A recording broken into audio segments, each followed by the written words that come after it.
From his insane rise to his controversial #1 spot, this is what tennis fans really think about Carlos Alcaraz.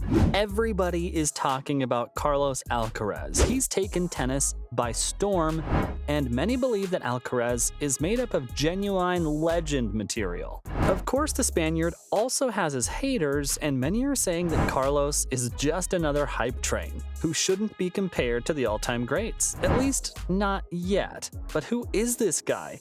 Well, Alcaraz was born in Spain in 2003. Yeah, that's right, he recently turned 20 years old. I mean, the dude is practically still a teenager. Carlos was born into a tennis family, so he's been playing his whole life. At age 14, his insane talent was spotted by former world #1 Juan Carlos Ferrero, who wisely decided to take him under his wing. For those of you who may not remember, Ferrero was one of the top players in the world during the early 2000s, and he even won the French Open in 2003. Ferrero's expert insight has played a key part in Carlos's meteoric rise.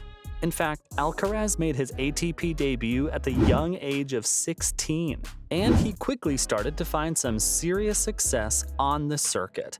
2021 was his second year in professional tennis, and it came with some big wins. One of his key moments that year came when he defeated world #3 Stefanos Tsitsipas.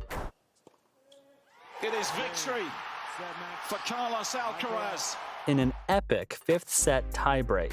But of course, 2022 was the year that Alcaraz definitely blew up.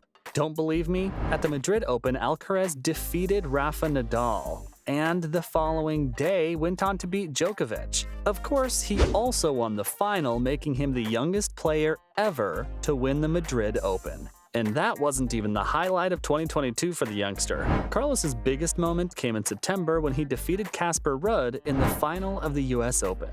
This was his first major victory, and it was enough to push him to the #1 spot in the rankings. Believe it or not, Alcaraz is the youngest man ever to reach #1.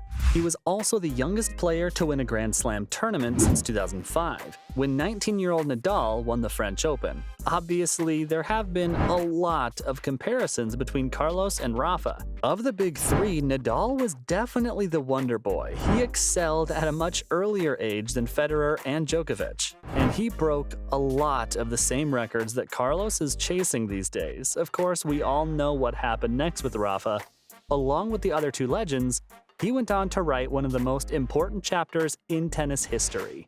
Rafa has won 22 Grand Slam singles titles, a record that he shares with Djokovic. Apart from that, Nadal has finished the year at #1 5 times. He is one of two men who have won a career Golden Slam, and he's considered the greatest clay court player ever. Nadal is expected to retire in the next few years, and when he finally does, he'll leave behind him a massive legacy.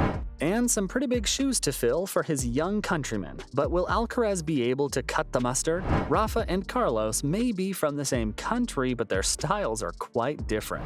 Nadal is mainly a counterpuncher who relies on ridiculous speed and stamina to defend himself in any situation. He's also left-handed, and during his early career, he sometimes struggled outside of clay courts. Carlos is quite different. He plays right-handed, closer to the baseline, and he's very well-rounded on all surfaces.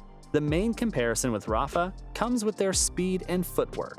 But the truth is, Alcaraz has a style that may not be as special, but is definitely much more complete. As former #1 Andy Roddick put it, I think he's the most complete 19-year-old male tennis player I've ever seen. Federer didn't win his first major till he was 21. Rafa won at 17 but wasn't great on all surfaces till he was 20 or 22. With Alcaraz, there's really no weakness. A lot of big words like these have been thrown around, and the truth is that statistics don't lie. Of the big three, only Nadal had better stats at Carlos's age. However, Coach Ferrero has stated in the past that he doesn't like people comparing the two players. In Ferrero's words, Carlos had to hear in the past that he was the new Nadal, etc. It was super heavy on his back. In a sense, we were so proud, yes, that people think that, but it was not easy for him and me to hear that all the time. Of course, many fans are also claiming there is favoritism toward Alcaraz because of recency bias, or in other words, because he's the latest trend and a bit of an overblown hype train.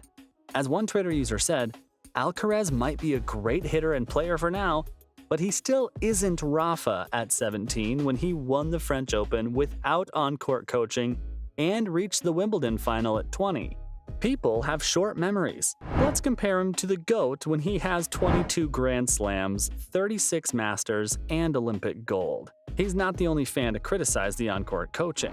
Many are complaining about this habit. However, in fairness to Alcaraz, coaches are actually allowed to coach their players these days, even if many fans still don't like it.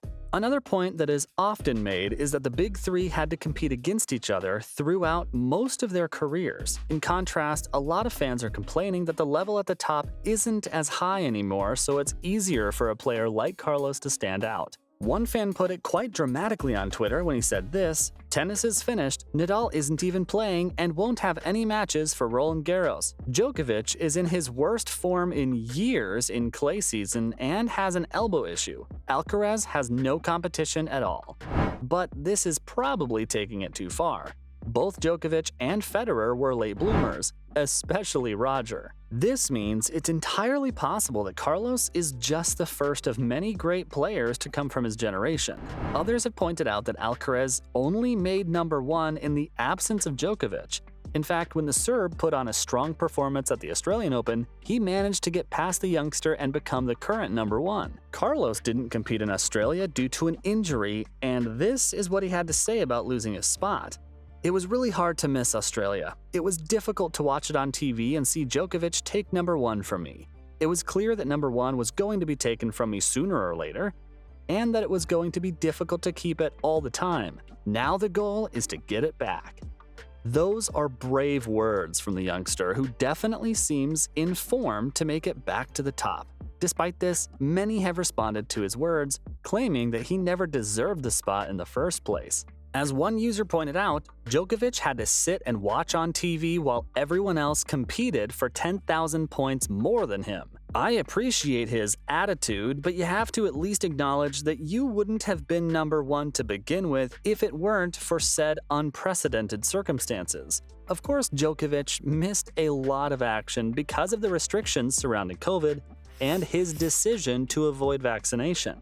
This has led many to claim that Alcaraz only earned the top spot for political reasons. In any case, the Spaniard's talents can't be denied. He has already reached the top, and I have a feeling he might just make it again. From his insane rise to his controversial number one spot, that was what tennis fans really think about Carlos Alcaraz.